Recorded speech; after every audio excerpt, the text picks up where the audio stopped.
правам некои парфеми, си го правам и нешто сум мутнал, го тргам на страна, го оставам. Доаѓам после 2-3 недели, не сум го бележал шишенцето и мирисам, викам, кој е овој парфем? Нешто е многу добро, кој е овој?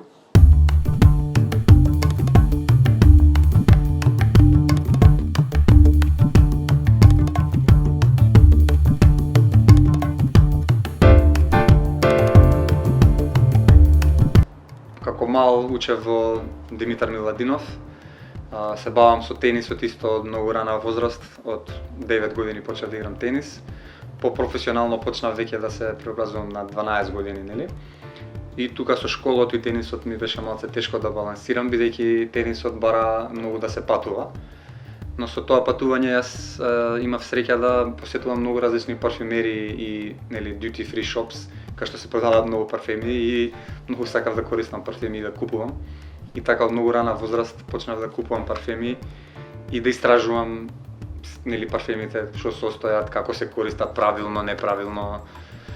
Ај малце објасни ми го делот како се филтрираат мирисите, нели одиме во парфюмерија, мирисаш и после третиот парфем веќе не осеќаш. Да, за да се го рестартираш носот, значи тоа кога ќе мириснеш кафе е мит. Да, мит, зашто ти пак го оптеретуваш носот со некој мирис. Мирисот на кафе е пак сложен, има многу молекули исто во него и уште толку ти го запнуеш и мислиш дека си правиш ресет, а уствари не е вистина. За да направиш вистински ресет на носот, најдобро се прави со тоа што ќе ја мирисаш својата кожа. Значи негде мораш да најдеш место да остиш кај што немаш парфем.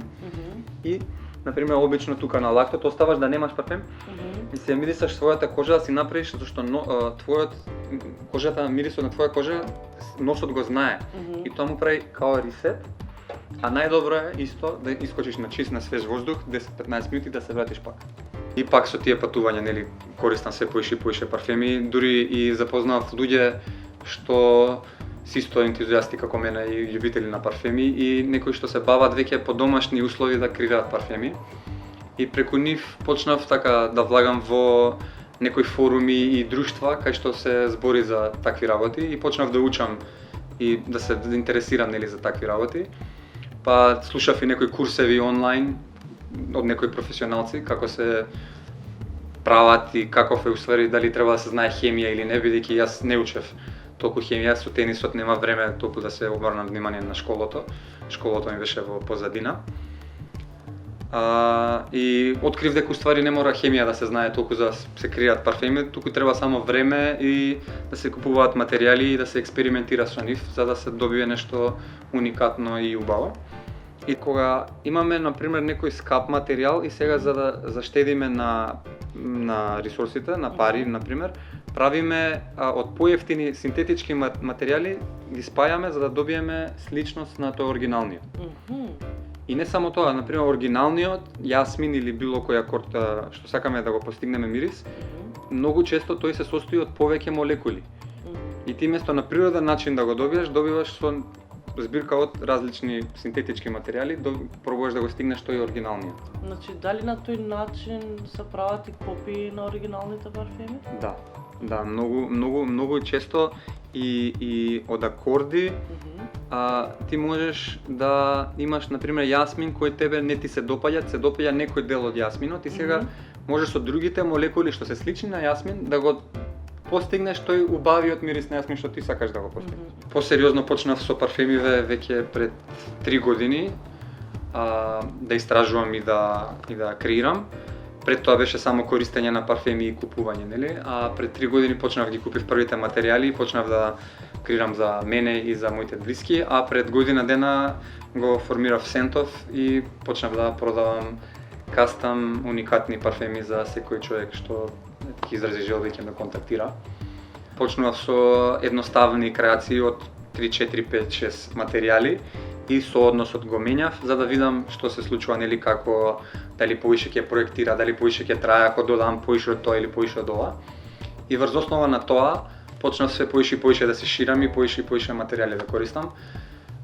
Можам да ви кажам дека по-професионалните парфеми што ги користиме како Dior и како, не знам, ниш брендовите Xerjoff, тие сите користат од прилика од 80 до 120 материјали Јас на почетокот моите парфеми нели почнав како што ви кажав од 5-6, се додека не стигнав до 30-40, сега веќе почнувам да користам по 60-80.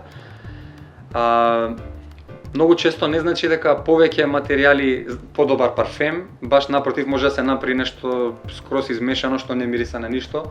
Мора да се знае точно кога се користат многу материјали, да се знае дозирањето како што ти објаснив за тој KD oil што е мирисот на чад. Нели мора да биде многу мала доза за да се добие некаков ефект. За бирање на парфем е да не се избрзува, да се размисли убаво, нели да се истестира парфемот убаво. Многу ние имаме љубители на парфеми, порано јас кога бев помлад и кога бев така многу возбуден за парфем, и да ми се свија 3-4 одеднаш и сега шприци се со едниот тука, шприци со другиот тука, и мирисаш одеднаш и овој ми свија, овој ќе го земам. И тоа е мислам погрешно, бидејќи прво кога се шприцаш на секаде се мешаат многу работи во воздухот, а друго кога ќе направиме одлука многу брзо, например брзо е за 10-15 минути, ние само осеќаме почетокот на парфемот, а парфемот трае 3-4, некој траат и 12 часа. И носиме одлука само на базнава на топ ноутс, а треба парфемот за да го искусиме убаво, нели да помине цел ден да го искористиме. Дури некои многу комплексни парфеми, скапи, како што се од Амаж, Ксерджов, Ниш, дури некои од моите креации, и да ги носиш еднаш цел ден, нема да ти се открие све целата, како да кажам, композиција, како што и некојаш музика која слушате, ако ја слушате еднаш песната, ќе заушите нешто, но одеднаш ако ја слушаш другиот ден, ќе слушнеш нешто друго. Разликата меѓу тоалетна вода, оде парфум и екстракт парфум е све во концентрацијата. Што значи концентрација? Значи парфемот се состои од, да кажеме, различни материјали кои се, например, имаме бергамот, нит, што значи нит концентрат. Ова е чист бергамот. Сега бергамот може, ако сакаме да ставиме мала нота од бергамот, да го разложиме во алкохол, бидејќи главното нешто што носи парфем е алкохолот и мора да е тој етанол алкохол, најчесто 96%, може и 100%. И значи што зависи? Сега да ви објаснаме, со една нота со бергамот. Ако сакаме да направиме од бергамот од една нота парфем, имаме тоалетна вода која е од или колон, извини, прво е колон, од 5 до 8%, значи ставаме една капка и ставаме 10, 15, 20 капки за да достигнеме концентрација на бергамотот од 5 до 8%.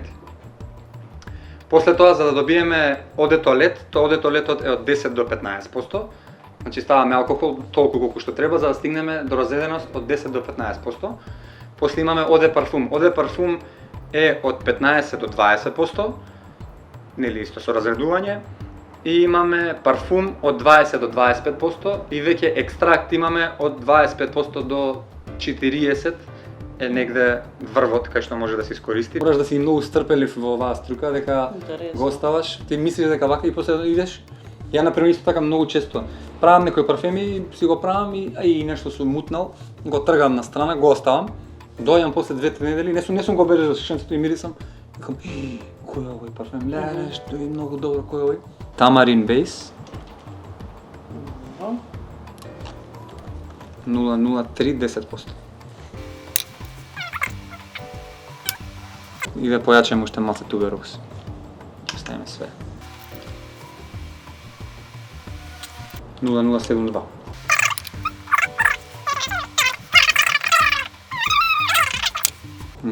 Мандарината малце освежи. Прекрасно. Добро, дај се само кратко јас да проверам.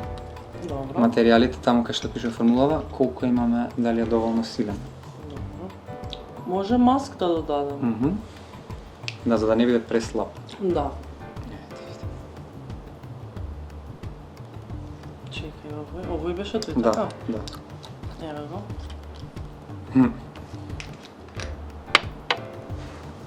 Дефинитивно ово. Ова? Добро. Така ставила.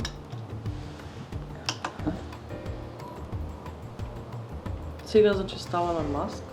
Да. Еденолиде ќе пишеш. Како би го нарекле маск на македонски? Мошус, мислам дека е мошус. Океј, што да запишам? Еденолиде 0,088. Г 100%. 0,01. Не, 0,088. 88 са. 0,88. 100%. Да. Опала.